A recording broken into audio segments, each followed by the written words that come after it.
সে না মেলে।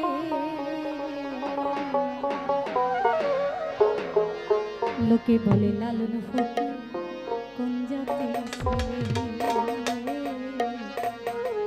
লোকে বলে লালন ফকির কোন জাতের ছেলে।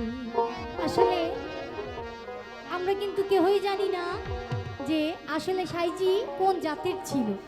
সে কি বৌদ্ধ ছিল, খ্রিস্টান ছিল, হিন্দু ছিল না মুসলমান ছিল। আসলে লালন সাইজি সবার ছিল।